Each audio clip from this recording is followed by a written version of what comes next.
A história já começa de forma tensa, com a notícia do garoto que passou 12 anos preso dentro de um armazém. A polícia está lá, junto com o homem que o sequestrou o menino quando ele tinha apenas 6 anos de idade, e desde então nunca mais apareceu. O criminoso é levado no meio da multidão, enquanto todo mundo tenta entender melhor o caso. Enquanto isso, uma das portas do armazém é arrombada. Lá dentro, os investigadores encontram um jovem, parado, cercado por pilhas de livros, segurando um exemplar em mãos. Ele tem cabelos compridos, e além disso, está lendo um livro sobre ciência do cérebro. Pelas marcas de abuso no corpo, os policiais concluem que ele é a provável vítima, chamado Asano. A cena muda para o hospital. O murmurinho é grande, com várias pessoas querendo entrar no quarto para entrevistar o garoto, que agora está deitado na cama. Os médicos conversam e revelam que seu nome é Shin Yoon-jin. Ele tem apenas 18 anos. Um dos médicos avisa que ele está desnutrido, com diversas inflamações e ferimentos externos. Mesmo assim, o garoto permanece em silêncio. Uma das médicas observa que ele é muito bonito e lamenta pelo fato dele ter passado anos preso e forçado a trabalhar.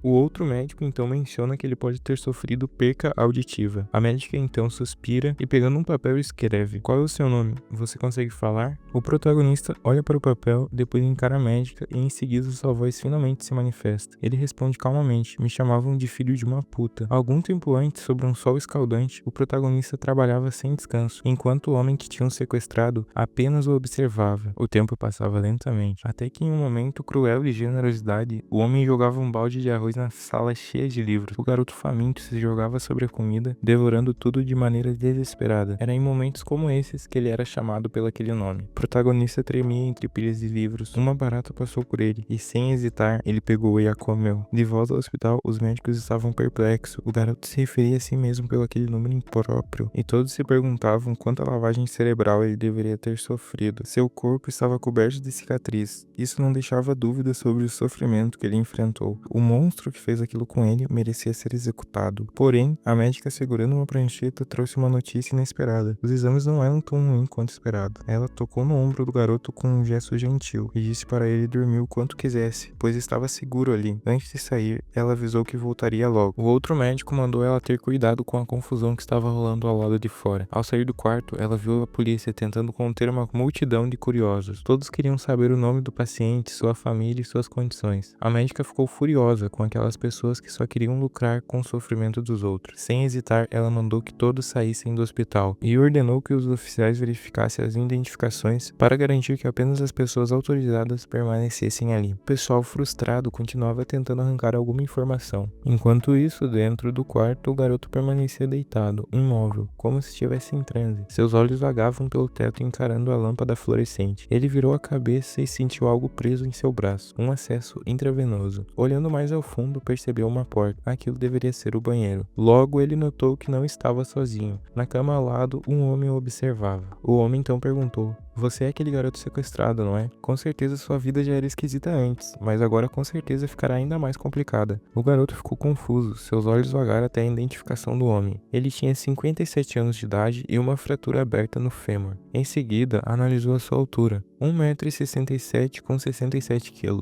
Seu braço era rígido e seco, o que indicava que ele trabalhava em algo que exigia esforço físico constante, o que o mantinha em estado de desidratação frequente. Observando mais de perto, o protagonista percebeu um detalhe. O homem não usava relógio, anel ou qualquer outro tipo de acessório. Sua pele mostrava sinais árduos de trabalho, mas não de casamento. Juntando todas as pistas, a fratura, a falta de marca nas mãos e o tipo de lesão, o garoto deduz que ele é provavelmente um trabalhador de reboco que caiu de um andar baixo, mas sem tempo de reagir com as mãos, seu corpo instintivamente tentou se segurar com as pernas, mas a força do impacto foi maior do que a resistência dos ossos, resultando na fratura exposta. Enquanto analisava mentalmente qual seria a melhor forma de tratamento para o caso, a porta se abriu novamente. A médica havia voltado, trazendo comida para ele. A médica se aproximou com um sorriso gentil e perguntou: "Você está com fome?" Ela estendeu a colher para ele e explicou que seria mais fácil ele comer assim. O protagonista observou atentamente seu rosto. No canto dos olhos, pequenas rugas se formavam, os chamados pés de galinha. Os músculos da bochecha se erguiam e se contraíam ligeiramente, enquanto os cantos da boca se curvavam de forma simétrica para cima. Considerando todos esses detalhes, aquilo só podia significar uma uma coisa: o sorriso genuíno não apenas indicava boas intenções, mas também mostrava que ela não representava ameaça alguma. Diante disso, ele pegou a colher em sua mão e encarou a comida por um instante. A médica se preparava para orientá-lo a comer devagar, mas antes que ela pudesse dizer algo, sem hesitar ele começou a devorar tudo com uma velocidade impressionante. Ei, calma, vai mais devagar, disse a médica preocupada, mas já era tarde demais, o prato estava completamente limpo, até o último grão de arroz foi cuidadosamente recolhido e colocado na boca. A médica então suspirou, seu olhar estava carregado de tristeza. Como alguém conseguia viver assim? Mas antes que ela pudesse continuar pensando nisso, seu telefone tocou. Ela atendeu e do outro lado da linha veio a notícia: a família do protagonista havia aparecido. Ela virou-se para avisá-lo. Seu pai e sua mãe chegaram. O protagonista, que ainda não conseguia ouvir completamente bem, leu os movimentos de sua boca. Pai, mãe, ele sabia que essas palavras estavam relacionadas a algo chamado família. A médica perguntou se ele queria que ela os trouxessem ali, mas antes que ele pudesse responder alguma coisa, ela já estava saindo para buscá-los. Era óbvio que a resposta era sim, nem precisava perguntar. Assim que ela deixou o quarto, o protagonista olhou para o relógio e começou a contar. 1 segundo, 10 segundos, 30 segundos, 1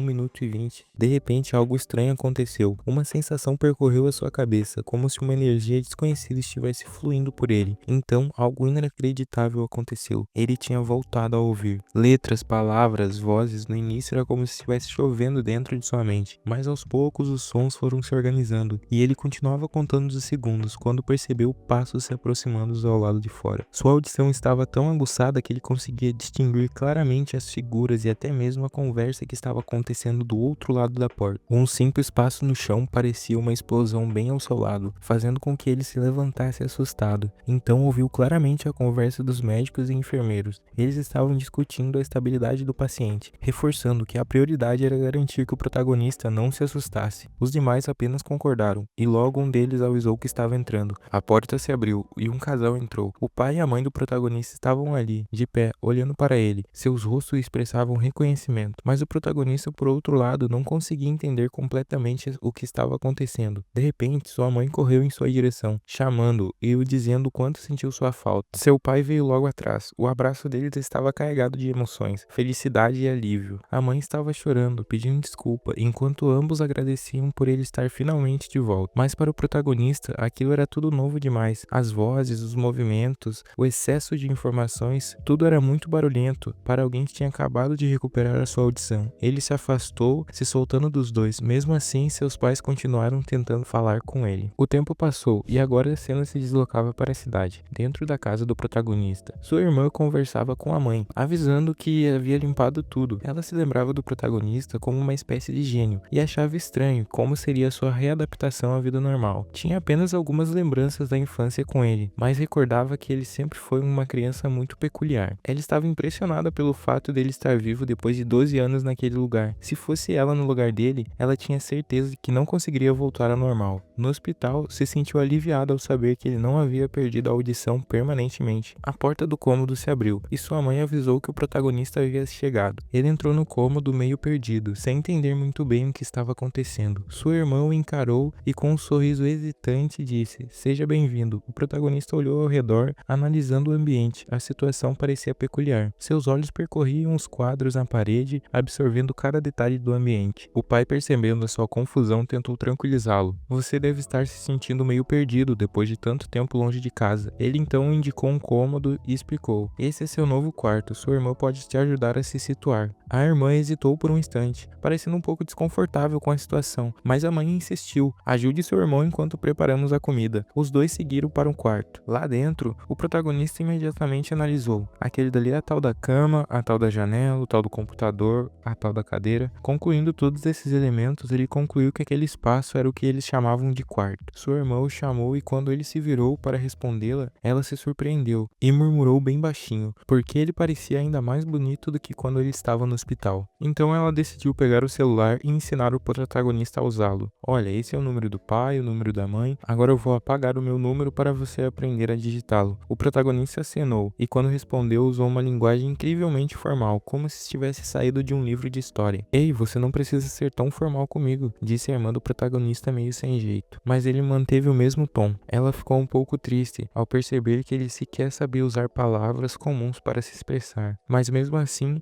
ela entregou o celular para ele. "Tome, adicione meu número." Sem hesitar, o protagonista pegou o aparelho e rapidamente começou a digitar. E em questão de segundos, ele já tinha ligado o celular, aberto o aparelho, digitado o número e salvo o contato sem nenhuma dificuldade. Uau, expliquei uma vez só e você já fez tudo isso sozinho? Ela sorriu admirada.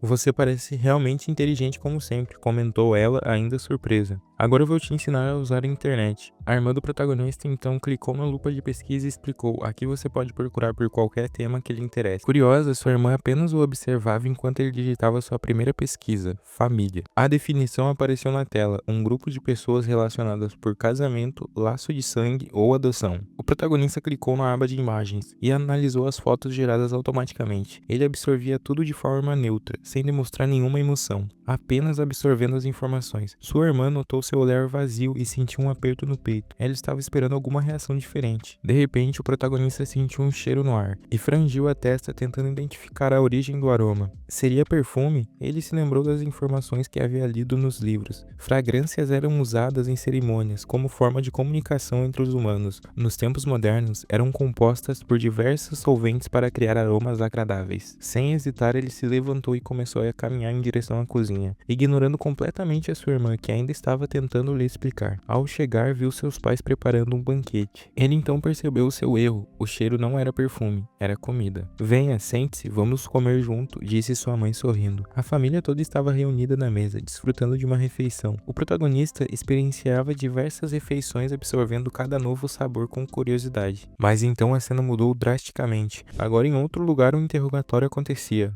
A família dessa pessoa morreu nos últimos 5 anos, uma por ano. A voz do oficial era fria e calculista. No outro lado da mesa, o sequestrador do protagonista estava sentado, sendo interrogado. Ele balançava a cabeça nervoso, afirmando que não havia sido ele. O oficial então bateu a mão na mesa com força. Todas as mortes aconteceram ao seu redor. Não tente nos enganar. O homem engoliu seco, desesperado. Eu juro, não fui eu. Talvez tenha sido aquele bastardo. O detetive estreitou os olhos. Bastardo? Que bastardo? Do que você está falando? O sequestrador cerrou os punhos e cuspiu palavras com raivas. O moleque, aquele moleque desgraçado que eu tirei das ruas. Aposto que foi ele que matou todo mundo. Vocês não entendem? Murmurou o sequestrador tremendo. Vocês não fazem ideia do tipo de monstro que ele é. Então a cena mudou novamente para o protagonista. Ele estava sozinho, estudando livros sobre anatomia, com muita dedicação. Suas mãos deslizavam pelas páginas com uma precisão inacreditável, absorvendo cada detalhe das ilustrações do corpo humano. Enquanto isso, na sua casa, sua irmã decidiu ensiná-lo a assistir vídeos na internet. Ela abriu o YouTube e mostrou como encontrar conteúdos interessantes. O protagonista clicou em um vídeo de um streamer, onde o rapaz cumprimentava os espectadores animado. Fala galera, tudo certo? O protagonista não entendeu muito bem as palavras de imediato. Ele pausou o vídeo, voltou alguns segundos e repetiu a fala do streamer baixinho para si mesmo. Repetiu mais uma vez e outra. A sua irmã observou aquilo com atenção. Ele realmente parecia ter dificuldade para falar. Algumas tentativas depois, o protagonista finalmente conseguiu pronunciar a palavra família. A voz saiu meio hesitante, como se fosse a primeira vez que ele falava algo assim. Então ele continuou a assistir o vídeo, onde o streamer experimentava um prato de queijo quente. O protagonista olhou para aquilo com certa curiosidade. Ele sentiu fome novamente. Mas antes que pudesse fazer qualquer coisa, alguém bateu na porta do seu quarto. Posso entrar? Perguntou a irmã, parada na porta. Mas antes que ela pudesse dizer qualquer coisa, ele abriu a porta com um rosto sério. O que foi? Aconteceu alguma coisa? Quer que eu limpe algo? Qual é o trabalho para hoje? Ela soltou um suspiro, balançando a cabeça e com um sorriso leve no rosto. Não, não é nada disso. Só queria saber se você não quer comer um sorvete. Vem, vamos logo. Enquanto os dois saíam, a mãe gritou do fundo da casa. Tomem cuidado. Já volto, disse a irmã do protagonista. Já volto também, repetiu o protagonista. Eles caminharam até a loja de conveniência. Ele entrou com os olhos arregalados, cara de bobo, como se fosse a primeira vez que via algo assim. Tudo aos olhos do protagonista brilhavam. Ela foi direto ao freezer. Ele também se aproximou, mas ficou travado ali. Era como se qualquer decisão fosse grande demais para ele. Percebendo isso, a sua irmã pegou um sorvete e disse: Tome, escolhe esse daqui. Ao saírem da loja, ela considerou ensiná-lo a usar dinheiro. Sabia que ele nunca tinha comprado nada sozinho, mas talvez fosse um bom momento para isso. Mas ela pensou mais um pouco e achou que devia ir mais devagar. Uma coisa de cada vez. Lá fora, sentado na calçada, algumas garotas começaram a cochichar, apontando discretamente na direção dele. Olha aquilo, disse uma garota encantada com a beleza do protagonista. Gente, será que é o namorado dela? Perguntou a outra. A irmã do protagonista estava ouvindo tudo e claramente estava gostando da situação. Nós protagonista estava ali, tentando abrir o sorvete. Estava meio confuso, então ela se aproximou e ajudou a rasgar o pacote. Ele deu uma mordida e seus olhos brilharam, como se tivesse sido teletransportado para outro mundo. De repente, ele soltou um "Isso é delicioso demais". Ela começou a rir e disse: "Vai devagar, come com calma", e lançou um olhar afiado para as outras garotas, deixando bem claro que ele já tinha a dona. "Vamos tirar uma foto?", perguntou ela, já tirando várias. Mais tarde, já em casa, ela nem imaginava que o protagonista só estava esperando que alguma desgraça acontecesse, alguma chance dele usar o seu verdadeiro talento. E aconteceu. Enquanto eles voltavam, ele se separou dela por alguns segundos. No exato momento em que ela virou de costa, ele percebeu um homem parado, de braços cruzados, usando um boné, observando a irmã do protagonista. Nada que parecesse suspeito de imediato, mas aos olhos treinados do protagonista, ele notou os detalhes, o jeito de predador, como uma hiena espreita, as marcas no boné, a sobrancelha tensa, o olhar fixo e as pupilas dilatadas. Ele lembrou que esse cara tinha passado por eles mais cedo. Ninguém da família tinha reconhecido. Um estranho, então. E pelo andar, não era dali da vizinhança. O homem percebeu que estava sendo observado. Virou-se e começou a andar. Mas já era tarde demais. O nosso protagonista já tinha reparado. As ombreiras e as costas suadas, a calça amassada na parte de trás e marcas de pedal no sapato. A mente do menino entrou em ação, calculando rapidamente. O cara tinha pelo menos 40 anos, vivia sozinho, era canhoto, entre outras coisas. Ele chamou pela irmã dele. Ela virou-se confusa. "Por que você está parada aí feito um maluco?", olhou ao redor tentando entender se tinha algo errado. Ele não respondeu nada, apenas disse: "Entre em casa agora". Ela ficou ainda mais confusa, se aproximou tentando entender melhor a situação. "O que foi? Tem alguma coisa errada?". Ele não disse nada, apenas repetiu: "Entre em casa agora". Mas ela não se moveu e continuou questionando o que estava acontecendo. O protagonista então suspirou irritado. Era tarde demais para que ele pudesse evitar que ela desconfiasse de algo. Sem opção, ele foi arrastado para dentro de casa junto dela. A noite caiu. O protagonista estava parado diante de uma janela e uma voz sussurrou na sua cabeça: "Se quiser proteger a sua família, fique fora disso". Ele apertou os punhos. "Essa é a minha família". A voz então disse: "O que você vai fazer? Chamar a polícia? Isso é tolice. Não é assim que se protege a família". O prota rebateu: "Não posso deixar um monstro como você solto. Ele não se adaptaria a um mundo como esse".